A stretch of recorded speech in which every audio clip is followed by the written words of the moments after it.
Hello guys, this is Entertainment TV. In this video, we are discussing the 10 foods that you should never eat if you have high blood pressure.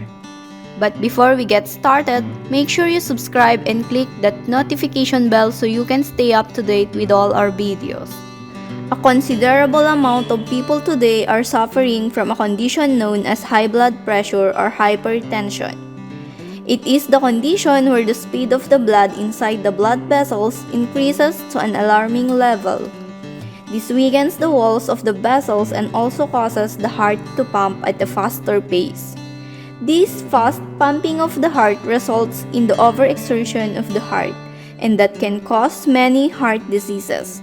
However, this condition can be lessened by eating a specific food. It can also be aggravated and made worse by the use of certain foodstuff. Here is a list of 10 food items that a person with high blood pressure should keep at arm's length. Salt. Salt is the prime criminal when it comes to high blood pressure. When the sodium content in our diet is increased, it disturbs the delicate ionic balance of the human body. This results in the kidneys being unable to filter the blood properly as the blood has a high level of sodium content.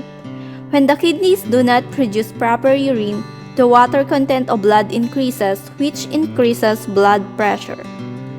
According to nutritionists, the daily intake of sodium for a healthy individual so that he or she does not suffer from hypertension should not exceed 1,500 milligrams. Frozen pizzas. Frozen pizza are considered to be a quick fix when lunch isn't cooked or when you feel too lazy to get something to eat. Pop them up in the oven and wait till the cheese starts to melt and the dough turns crispy and golden. However, to conserve the frozen pizzas, a large amount of salt is used. This high sodium concentration aggravates blood pressure and causes various heart diseases. Tomato sauce can. Tomato sauce. Pre-made sauces are also sodium bombs. Salt is used as a preservative in these sauces, and this salt causes a disturbance in the electrolyte balance of the body.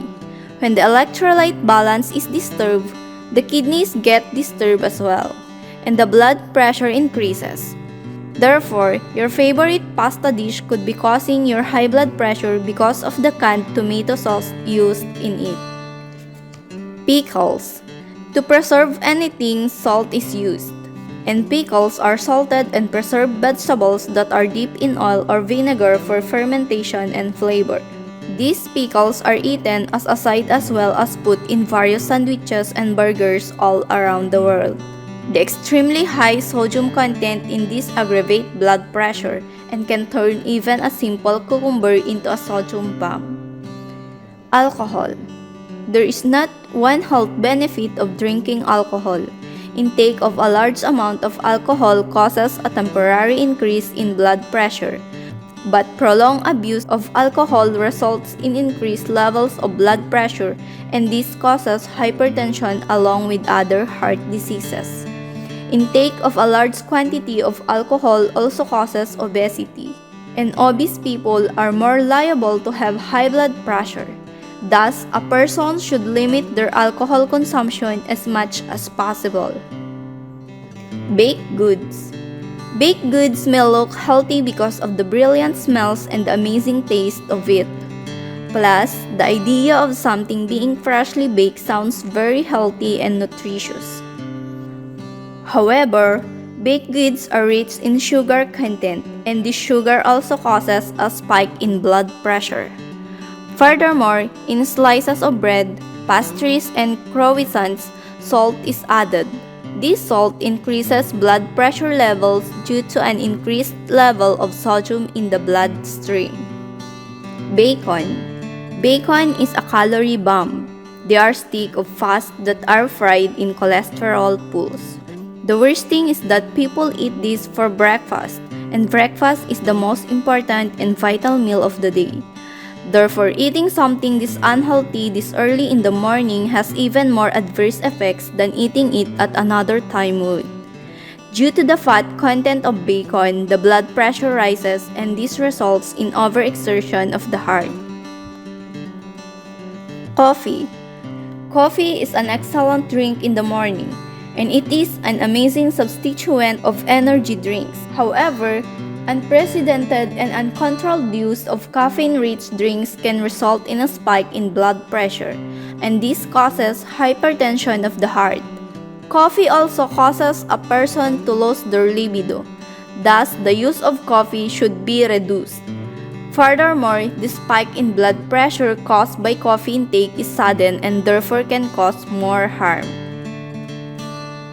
Candy.